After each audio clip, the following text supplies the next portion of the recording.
先会爱自己，再去爱别人。欢迎收听阅读茶坊，我是江秀白的糟糠妻。高中后，他转头娶了公主，命人将我贱卖到了望春楼。离家那天，江秀白眼神冰冷。夫妻3载，已是你高攀来的结果。现如今，我有更光明的未来，你莫要纠缠我。我任命进了望春楼，却意外救了身中春药的皇上。再相见，江秀白一脸震惊。我含笑看着他，瞧瞧，驸马爷都忘了行礼呢。江秀白开口的时候，我胸口一阵痛，脑子里一片空白。我看着眼前那个朝夕相处几年的人，好像第一次听不明白眼前人到底说了些什么。明明江秀白早上离家前还将我拥在怀中，在我额头上印下了温柔一吻，叮嘱我乖乖在家等他下朝回家。你说什么？江秀白瞥了我一眼，那眼神冰冷，寻不到半点往日里的温情。夫妻3载，已是你高攀来的结果。现如今，我有更光明的未来，你莫要纠缠我。高攀，好一句高攀！初见他时，他不过是个流落到京城的逃荒流民，我却对他动了心，将他留在身边，没日没夜地替人绣嫁衣，供他读书科举，辛苦供养他这么多年，到头来却只落得一个高攀。望春楼于你来说已是个好去处。望春楼，呵，那可是盛京城最热闹的花柳之地。江秀白顿了顿，犹豫片刻后，还是开了口：去伺候客人时当心些，反正这些取悦人的法子，你也擅长得很。我的手指全在了一起，半晌说不出话来。原来我以为我们情到深处时的彻夜缠绵，现在看来不过是个笑话。那还是大婚前夕我特意请教身边成家多年的娘子学来的。翻云覆雨的时候，江秀白也曾因为这些床地上的玩意儿，眼睛里填满了欲火。可现在，江秀白着实只将我当成了个玩意儿。看着眼前朝夕相处这么多年的男人，我不死心，又追问了一句：相公，可当真想好了？我看着江秀白那张俊俏的脸，期待他回心转意，将我拥在怀中，我们还能和好如初。可江秀白只是眼神躲闪，转过身去，不再看我。阿言，以后你便不是我的妻了，多保重。江秀白只顾得上和我撇清关系，生怕我挡了他的路。多保重？如何保重？委身在望春楼里那些客人的身下保重吗？江秀白听完后脸色一僵，紧咬着牙关。他似乎有片刻犹豫，可到最后还是叹了口气，开了口：阿言，你走好，来世再相见时，我必定给你补偿。来世？江秀白，我要你今生就将你所珍视的所有都亲手奉上，这才叫做补偿。江秀白送我到望春楼后，头也不回地走了，只剩望春楼的老鸨满脸为难地盯着我。啧，你这脸着实让我有些为难。我自知我样貌平平，断然是入不了望春楼老鸨的眼。于是我欠了欠身，若是做花魁，我这张脸属实没有什么作用。老鸨深有同感，点了点头。这着实是笔赔本的买卖，若不是想要攀附上那新科状元。江秀白高中后变成了圣上面前的红人，大有种一人之下万人之上的意思，满朝文武都想攀上这高枝。就连京城中名气最大的望春楼的老鸨也不例外。从前还没来望春楼之前，我便听闻望春楼的老鸨人脉广，性子豪爽。纵使是世家大族，也不敢轻易得罪。老鸨盯着我的脸，叹了口气：“你也是命苦，辛辛苦苦将那状元供起来，自己却落得个这样的下场。可惜他一朝得势，被圣上最宠爱的小公主看上了。公主金贵，从小被皇帝捧在手心长大，自然不能容忍与我共侍一府。那到圣旨还没传出宫的时候，我只当这些都是谣言。江秀白也总是将我揽在怀中，摸着我一头乌黑的长发，许诺我他今生都不会变心。有了他的允诺，我安心不少，不再理会外面的风言风语。可我没想到，就在圣上病重之时，一道圣旨将他钦点做了驸马。我也没想到江秀白会狠心将我抛弃。望春楼的老鸨挑起我的下巴，左右打量着：“你可后悔了？江秀白将你送来时，可是贱卖？”我点头又摇头。老鸨轻笑一声：“你该后悔的。顾朝言，你应该后悔的。”我心领神会，扑通一声跪在地上，请老鸨为我指条明路。老鸨端着茶盏，嘴边噙着笑：“美人计嘛，攻的从来都是心。”那天老鸨是笑着走的。自从那天之后，我便被老鸨捧上了望春楼一众姑娘的榜首。我虽名列榜首，但却从未在众人面前露出过真言。京中一时间疯传着关于我的流言，流言越多，慕名来看我的人越多。人人都知道了，望春楼有个从不以真面目示人的朝露姑娘，千金难求。朝露这名字是老鸨为我选的。朝露成了望春楼榜首的那天，刚好是江秀白与公主殿下大婚的日子。迎亲的队伍绕着京城走了大半天，公主殿下这场婚礼办得风光，吊着一口气的老皇帝给足了公主殿下体面。公主殿下身穿一身华丽的嫁衣，骑着高头大马走在迎亲的队伍前。这不合规矩，却是那位老皇帝的意思，为的是让人都知道他的宝贝女儿嫁给了江秀白。而江秀白之前的那位糟糠妻变成了一个笑话，京中无人不知，无人不晓。我忽然想起我和江秀白成亲那日，那时我所赚的银两只能勉强支撑江秀白科举和我们的日常开销。我们成亲的那天，除了一盏红烛之外，什么都没有。可笑，我替世家大族的小姐绣了那么多件嫁衣，却连绣嫁衣的金线都买不起。我所有的银子都给了江秀白。那夜吹灭红烛之后，我和江秀白就成了夫妻。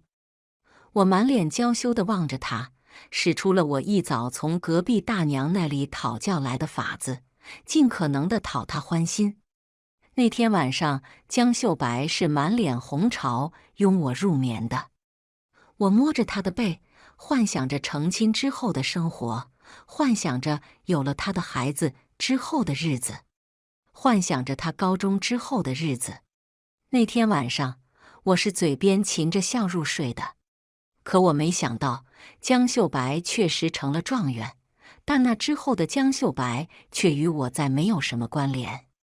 公主骑着高头大马游街时，曾从望春楼下走过，遥遥相望，我看着公主远去的背景，唱完了戏文中的最后一句：“妾意君情，一旦如朝露。”曲落，台下掌声雷动，叫好声不断，引得公主殿下抬头望了一眼。江秀白变得更加炙手可热，就连望春楼里的客人对她也有些攀附之情。公主殿下大婚之后没几日，宫中就传出了老皇帝驾崩的消息。新帝登基，新旧朝代更迭，一时之间人心惶惶。唯一不变的是正在风头上的江秀白。新帝登基没多久，便重用了他，他又变成了朝中新贵。听着来望春楼的客人给我讲这些琐事的时候，我的身价又涨了些。我在望春楼里是千金难求，才女朝露。凭借着这个名头，我在望春楼里接触了不少贵客。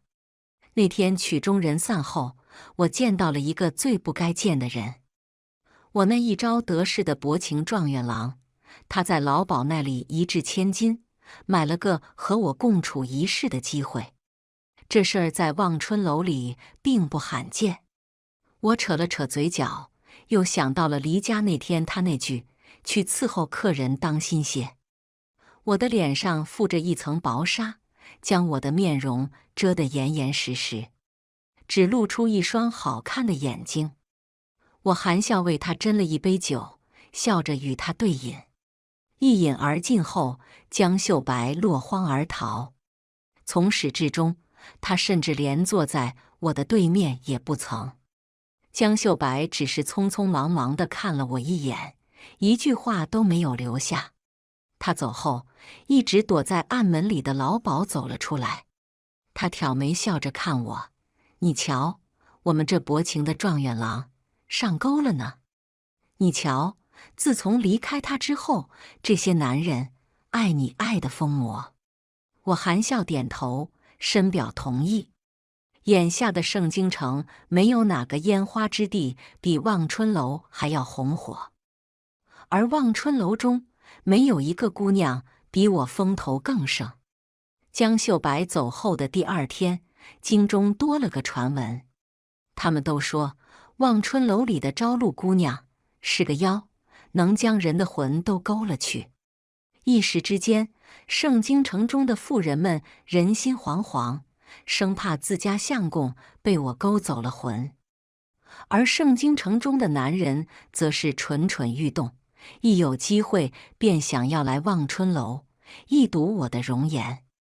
可他们看到的永远是我附着白纱的那张脸，隐约间只看得到我含情脉脉的那双眼，勾得人心痒痒。盛京城里流传着不少关于我的风言风语，传着传着，甚至有人说，望春楼的朝露姑娘是修行了1000年的狐妖变的，这才能将人的魂都勾走。自此之后，越来越多的人想要来见我一面，与我共饮一杯。渐渐的，盛京城中甚至传出了千金不换朝露姑娘之类的话。我如往常一般登台，准备开唱时，台下却有了些不同的声音。朝露姑娘的票这样贵，可我们却来来回回只听了这一出戏。就是，不知台下带头的是谁，他一开口，后面的人跟着一起喊了起来。还从未以真面目示人，也不知道那张面纱下藏着的是多么丑陋的容颜。台下的人越喊越激动，退票，退钱。我看这朝露就是空有个名头，唱的不过也是那先前早就唱烂了的曲子，真不知道这朝露到底是如何打响名头的。他们叫嚷的声音大，惊动了周边几户酒楼。一时之间，除了台下的观众，望春楼的门外围了不少看热闹的人。我勾了勾嘴角，敲了敲台上的鼓，朝着台下鞠了一躬。各位，正巧赶上了我新写的曲子，不如今日再耐着性子听上一曲。若是这曲终了，各位还不满意，我自此之后退出望春楼，再不露面。我这话一出，台上台下一片寂静。沉寂片刻后，先前起哄的那几位又带头表示愿意一听。隔着人群，我忽然在台下看到了江秀白那熟悉的身影。她静静站在人群中，脸色晦暗不明。我莞尔一笑，开始唱这首新写的曲子。我唱登上青云的负心郎，一夜之间变了心，我唱那秀到眼睛发黑的绣娘，熬成了黄脸婆，被狠心抛弃。勿听白头吟，哀音断人肠。唱到此处，台下不少人已是红了眼眶。千千万万有谁堪诉？唱完最后一句，台下的观众们又要抢着拍下与我共饮一杯的机会。今日我穿的是一身红衣，头戴一只金钗，就连平日里那副面用的面纱，选的也是正红色。我轻笑着看着台下欢呼雀跃的人群，经过这一夜之后，我彻底坐实了榜首的名头。在无人敢智慧，没人知道，供江秀白读书科举的那些年，我跟着他学到不少东西。能写出这戏文，还多亏了那时每日每夜的伴读。这一次，疯了一般加价的是江秀白。他甚至不惜用1万两黄金来换与我共饮一杯的机会。他在人群中与我对视一眼，那双眼中满是欲火。可惜江秀白未能如愿，1万两黄金已是他的全部身家。坐在望春楼2层的那位一出手，他便再没了坚持下去的底气。他两手空空，双眼通红，隔着人群与我遥遥相望，那眼神中似有不甘。江秀白紧咬着牙关，恋恋不舍，一步3回头地走了。望春楼的2层来的从来都是贵客，不是达官显贵，就是富甲一方的巨商。因此去面见这位贵客之前，老鸨特意为我重新梳妆打扮了一番。老鸨替我梳妆时，看着铜镜中我那张平淡的脸，忽然开了口：走到今日，凭借的从来就不是你这张脸。他说的没错，论容貌，我比不上这望春楼中的历代榜首，可我还是当了榜首。在老鸨的运作下，他挑起我的下巴，满意地打量着今天化的妆。你该自信些，现如今你这些名头，可不是区区一张脸能换来的。我冲着他笑，那还多亏了老鸨。没人知道，今天在望春楼台下闹事的那群人，是老鸨请来的。之前将我是妖而非人这消息放出去的，也是老鸨。为我造势的，一直都是他。老鸨在我的头上插了一只白玉做的簪子，那簪子的尾处雕着一朵玉兰花。我皱眉看着，玉兰花还真是特别。老鸨似乎看出了我的疑虑，这只簪子算是我送你的最后一份礼物。我不解地看向老鸨，他却不再提这个话题，只摆了摆手，让我莫要耽误时辰，早些去面见那位贵客。我不敢耽搁，走进贵客的房里。等着我的那位身穿双色长袍，端着一杯酒，笑着看了我一眼。那人脸上虽然带着笑，眉目间却总是有一股让人不敢过分亲近的威严贵气。我还没入座，他身边的人轻咳2声开了口：见了当今天子，该跪。我心中一惊，眼前坐着的是那位登基不久的新帝裴玄。裴玄身边的太监陈公公告诉我，如今我的名声太盛，消息传进了宫里，这才引得裴玄来看我一眼。这一看不要紧，正巧看到了我新写的那出戏文。裴玄发现我是个有才的。陈公公说，裴玄这人心善，向来是爱才惜才的，示意要给我些赏赐。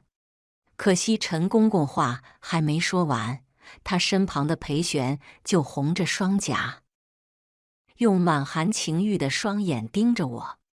见到这场景，陈公公毫不意外，先是看了看桌子上摆着的酒杯，再转头看了看我，只留下一句辛苦招录姑娘了，转身就走，守在了门外，留下我和裴玄面面相觑。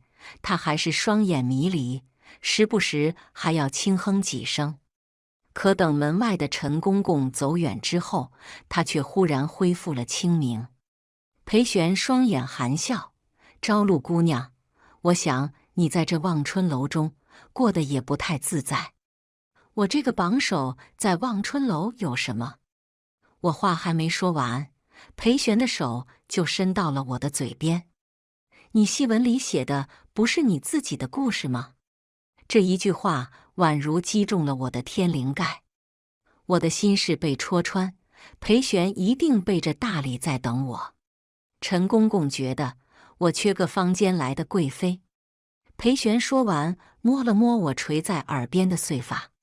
可我却觉得我缺个坊间来的皇后。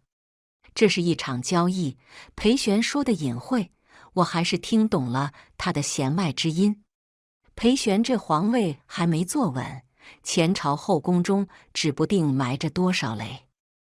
我欠了欠身，扯下了我脸上附着的红纱，向他露出真言：只是一个江秀白可不够。那你还想要什么？我还要望春楼。隔天，陈公公是笑着将我接回宫的。娶了个坊间花柳之地出身的女子做皇后，这事儿原本是不合理智的。于是裴玄为我安排了个孤女的身份进宫。我不是望春楼的朝露姑娘，也不是江秀白曾经的糟妻顾朝颜。裴玄给我的身份，我是清清白白的顾朝颜，从不曾与谁扯上关联。入宫后的宫宴上，我又见到了江秀白。宫宴上，我被裴玄好好打扮了一番。裴玄倒是大方，找来了宫里最好的嬷嬷，将他毕生所藏都拿出来装扮在我身上。我看着铜镜里的我，有些哭笑不得。华贵的首饰太多，反而有点哗众取宠的意思。我几次想叫嬷嬷将我身上这些繁重的首饰取下来，可都被裴玄拦了下来。他笑眯眯地盯着我：“这可是我当皇帝这么久攒起来的全部家当，你当真不要？”我看了看那些黄金玉器和珠宝，最后叹了口气：“你这皇帝当得可真寒酸。”新旧朝代更迭，朝臣蠢蠢欲动。裴玄登基前原本就不被看好，他在朝中的根基不稳，即使是登上皇位，也有许多桎梏。这才是他选我进宫当这个皇后的意义。我没有显赫的家世，不会和朝中任何一方牵扯在一起。江秀白是朝中新贵，而我恰好又足够恨江秀白。从此之后，我就是裴玄最趁手的一把刀。好一招借刀杀人！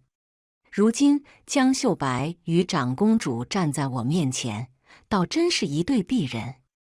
江秀白站在长公主身侧，呆呆地望着我，全然不顾身边脸色铁青的长公主。我轻含笑看着她，瞧瞧，驸马爷都忘了行礼呢。江秀白被身侧的长公主拉了拉衣袖，这才回过神，乖巧地跪在地上。可她还未开口，她身边的长公主却忽然开了口：“我们这位新后，听说是个会唱戏的呢。”长公主来势汹汹，一开口，后宫裴玄登基后新册封的那几位嫔妃便跟着附和。就是这样的花架子都能当皇后，稳坐后宫。进宫前，我早就听说裴玄的后宫不安宁，如今总算是见识到了。前朝皇后可是琴棋书画样样精通呢，不知我们这位新后识不识字啊？我笑着扫了一眼裴玄后宫的嫔妃，又看了看江秀白，转过身，我对着裴玄欠了欠身，臣妾瞧着，今日兴头大好，不如让臣妾与在场众人比试一番。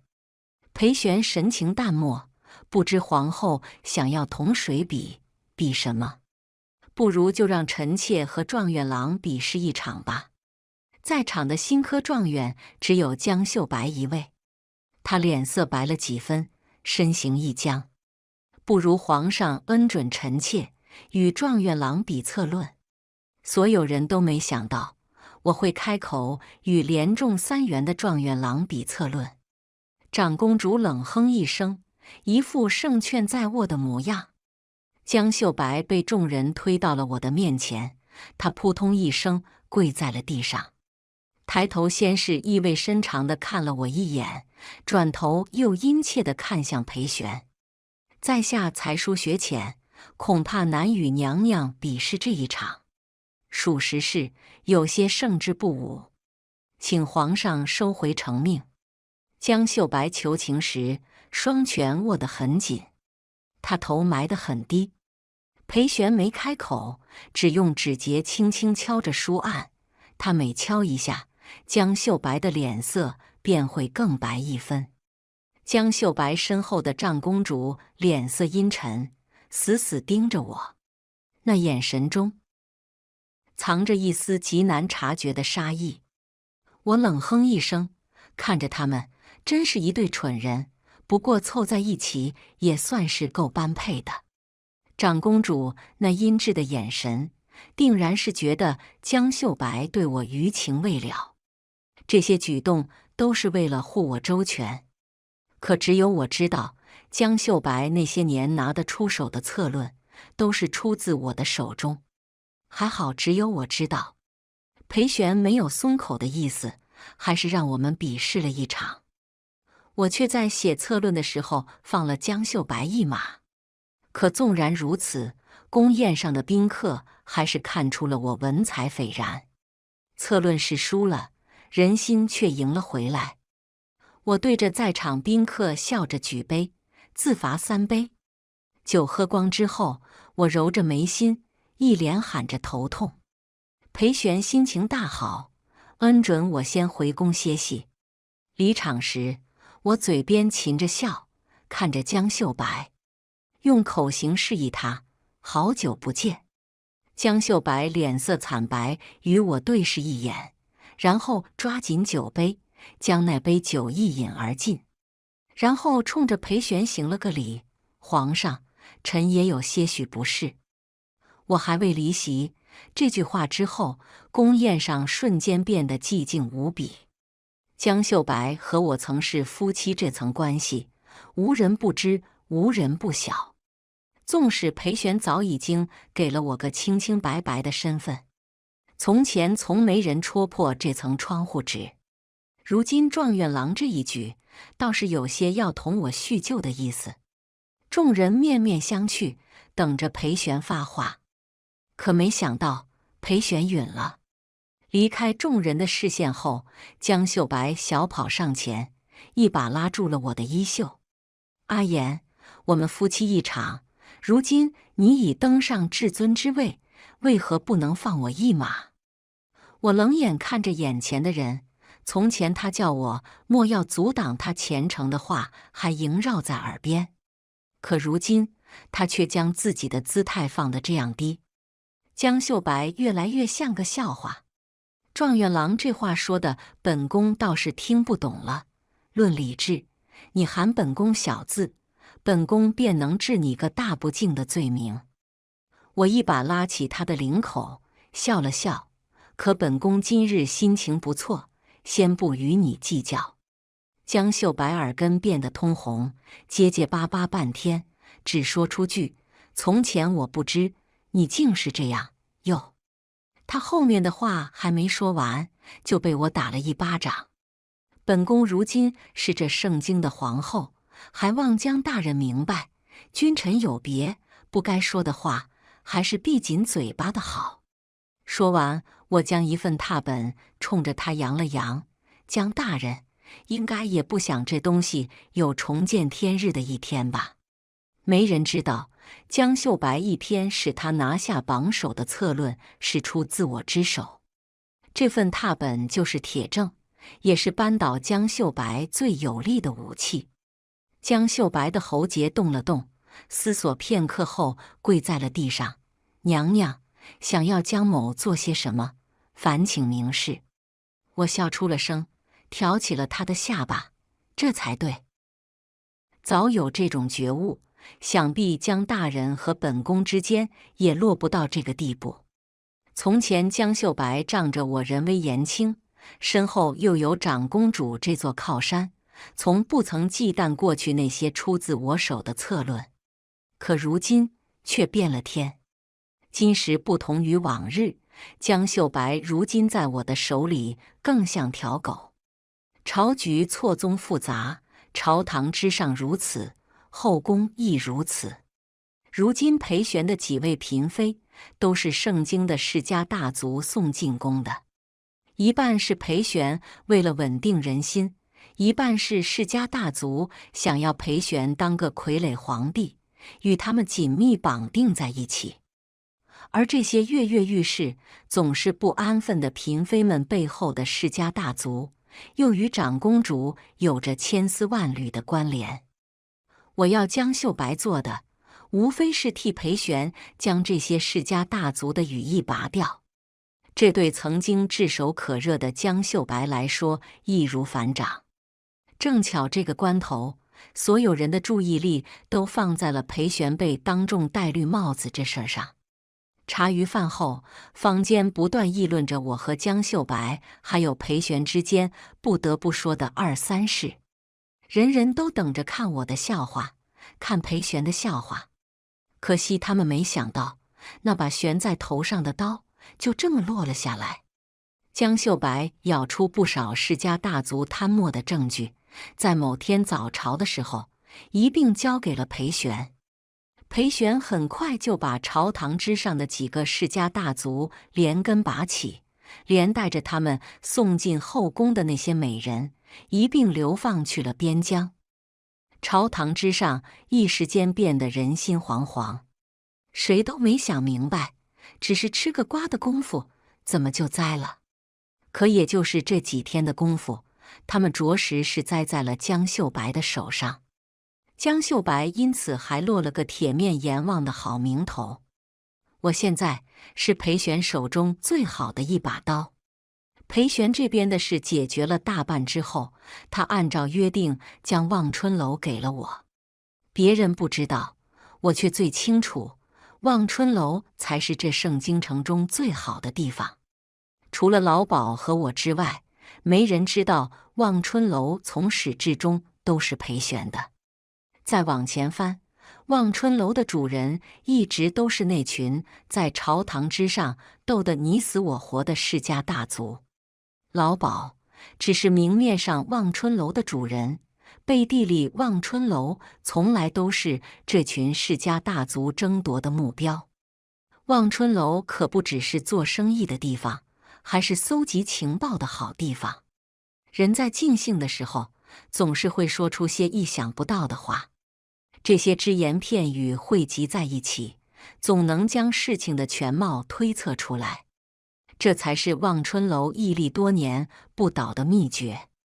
从裴玄手里接管望春楼的那天，我难得的又见到了扶我上青云的那位老鸨。他恭敬地对我行礼，喊了声“参见皇后娘娘”。我含着笑，却没有让他起身的意思，沉默许久。我才开口：“为什么选我？”老鸨抬头，先是一闪而过的错愕，转瞬后满脸释然。娘娘坚忍聪慧，哪有不选娘娘的道理？他顿了顿，又有些不甘心：“娘娘是从何时开始知晓的？从什么时候啊？”我想了半天，也没想起来是从无意间撞见老鸨递信给宫里来的太监。还是裴玄有意无意瞥了一眼我头上那只玉兰花的簪子，亦或是裴玄轻松将望春楼交到我手上的时候。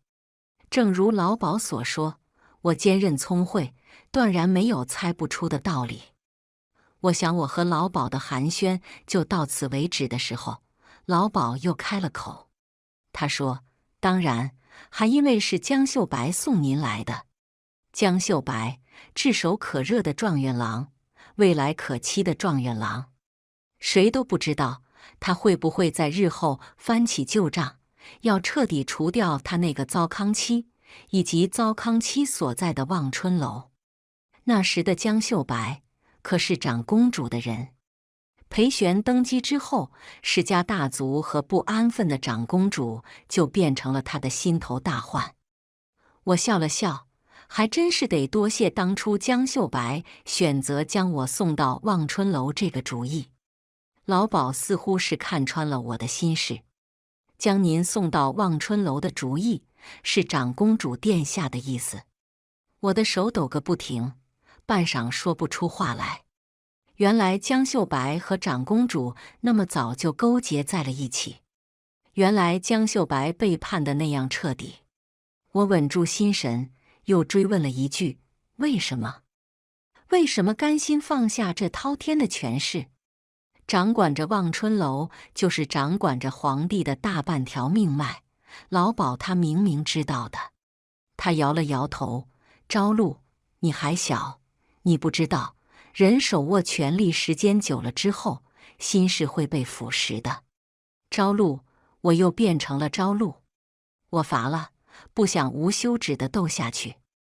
我看着他那张苍老的脸，可从没人问过我愿不愿意。老鸨摇了摇头：你从前没得选，日后我希望，我祝你牢牢将命运掌控在自己手中。再也没有受制于人的那天。我从怀里掏出当天老鸨送我的那只玉兰花的簪子，摆到了他的面前。我还没开口，老鸨就先出了声：你以为这只簪子是我和裴玄之间的暗号，对吗？你错了，你不知道，他小的时候，他的亲娘被打入了冷宫。老皇帝很讨厌他那娘亲，连带着也恨上了他，是他娘亲身边的乳娘一手将他拉扯大的，好不容易他才等到机会打了这漂亮一仗。老鸨轻轻抚摸着那只簪子，这只簪子就是裴玄的乳娘的唯一一件首饰。我心头一惊，老鸨原来就是裴玄的乳娘，而这只簪子是老鸨送给我的一场造化。接下来的话我原本已经吞回了肚子里，可老鸨却看了我一眼，自顾自地开口：前2年，我生下了个儿子，被我养在了盛京城外的小村子里。你若用心去查，总是查得到。我的心传来隐痛，摸了摸被我藏在怀里的那封密信，半晌说不出话。他早就知道，这才是我今天来找他的缘由。那是我唯一的软肋。老鸨知道太多前尘往事，即使是我愿意放他一条活路，裴玄也未必愿意。老鸨比我还清楚，上位者是没有真心这种东西的，有的只剩无边的猜忌怀疑。朝露，不要相信任何人，人心是个容易变的东西。今日也许你们还同床共枕，一同做着美梦，难保明日他就不会拿刀往你心窝子里捅。总是要拿些把柄在手里的。老鸨的脸上一直挂着笑，说这些话的时候没有片刻停顿，像是一早就下定了决心。回宫之后，我就看到了满脸是血的陈公公。裴玄这人太过记仇，不过是下个药，他便让人将陈公公的舌头拔了去。陈公公满脸惶恐地跪在我面前，眼神闪烁，似乎是说想让我给他个痛快。我笑着走上前，掐着陈公公的下巴，又赏了他一耳光。陈公公吃痛，张大了嘴巴，可碍于我的身份，他又不敢挣扎反抗。我瞧着他这模样，滑稽极了。我满意地松开了钳制着他的手，用口型无声告诉他，我更记仇。陈公公可是当初亲自将我送到裴玄身边的，我怎么会救他一命呢？那时可没人问过我愿不愿意，愿不愿意爬上裴玄的龙床。说完后，转身就去找了裴玄。见到裴玄的时候，他正在专心致志地批着奏折。他抬眼瞥了我一眼，脸上没什么情绪，这下舒心了。应该当心些，瞧你手上沾着的血。我不理他，自顾自地走到他面前，端起他面前的茶，尝了一口。东川来的神拳小团呐，陛下真是好兴致。裴玄提着笔，圈圈点点，自始至终都没抬起过头。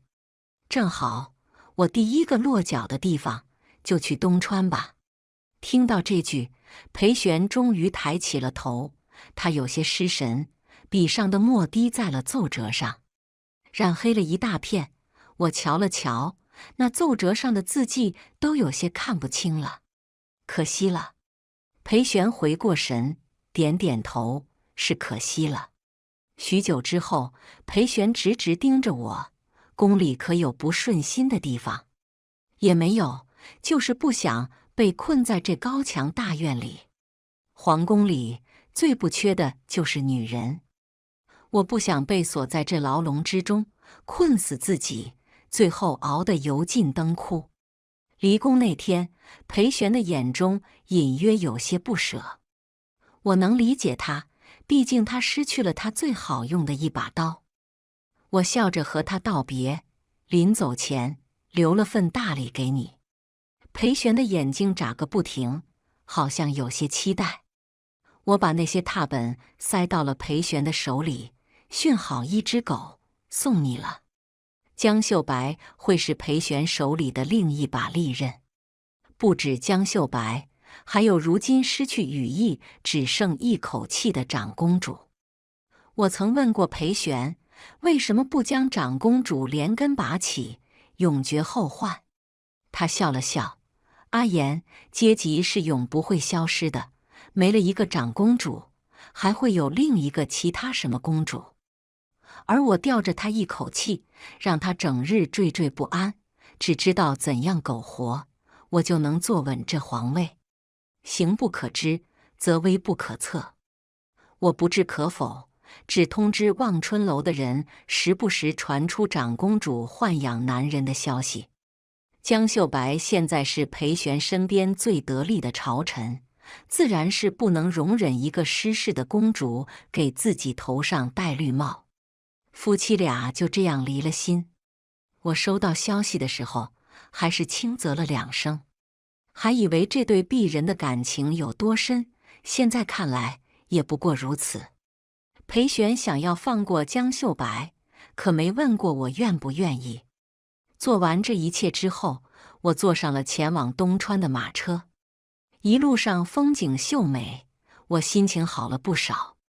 原先这都是我在盛京城中不曾见过的美景。在路上，我总是能收到裴玄寄来的信，信里讲的大部分是江秀白做狗生涯日记，偶尔还会夹杂1、2句对我的问候。我看了看跟在马车末尾那些原本应该待在裴玄身边的暗卫，冷哼一声，将信烧了个干净。有时末尾处裴玄还会感慨一句，有江秀白这只狗，朕轻松了不少。我笑笑，心道那是自然，这可是我用心调教出来的狗。那些寒窗苦读的年岁烙印在我脑海之中，挥之不去，成为我的一部分，造就了今日无拘束的我。快到东川的那天，我曾去远远地看过老鸨和他那儿子一眼。老鸨的儿子并非在盛京城外不远的小村子里，而是在山高皇帝远的东川附近。这曾是他降生的地方。他骗了我，可我不怪他，这是他自保的手段，他谁都不会信。可惜他忘了我是他最得意的作品。隔着一条河，我掀起车帘，与他对视了一眼，只一眼，他便明白了我的意思。我什么都没说，冲着他和他怀里护得紧的儿子笑了笑，走了。正如裴玄所说，行不可知，则危不可测。人只有在惴惴不安时，才能学会安分。我从没给裴玄写过回信，直到到了东川那天，我将从前在望春楼没写完的戏文补全寄给了他。宦海沉深，京尘迷目，名将力所难脱。我奋力挣扎，为的是将命运牢牢握在自己手中。那天之后，盛京城中传来了裴玄大婚的消息，与此同时，还传出了江秀白被打入天牢的消息。这自然是我的意思。没多久，江秀白就被裴玄流放到了东川。江秀白到东川的第一天，我便去看了他。我打点好了他周边的狱卒，一路上大家对他多有照拂。到了东川的时候，只剩一口气吊着，这自然也是我的手笔。江秀白理应死在我的手上。去了结他性命的那天，他已经满身血污，一点力气都没有，只能勉强扯出个笑容来。江秀白看着我，嘴巴张了张，好像是想要说些什么，可惜他太过虚弱。我等了半天，他都没说出个所以然，我再没耐心，亲手了结了他。他意识弥留间，我凑到了他的耳边：“你瞧，这才叫做补偿呢。”我听着周边的人议论着那个消失了的皇后顾朝颜，还有新入宫的贵妃，人各有归途。走了这一路，沿途都被我设立了望春楼的分部。从此之后，上到盛京，下到最远的东川，所有消息都会先经过我手。裴玄大婚后寄了封信给我，信中只有一句话：“你反抗命运时候的模样真是迷人，皇后之位我永远为你留着。”我摇头，反手将这封信烧了。真不知这皇后之位是留给我这个傀儡，还是为了忌惮朝臣的手再伸到后宫去。但他对我总归是有一丝情分在，得不到的永远是最好的。裴玄忌惮我，又对我有份求不得的情在。自此之后，我终于可以高枕无忧，肆意享受我的人生。容貌平平又如何？没有过人的天赋又如何？我还有我，将拯救我于水火之中，万万千千次。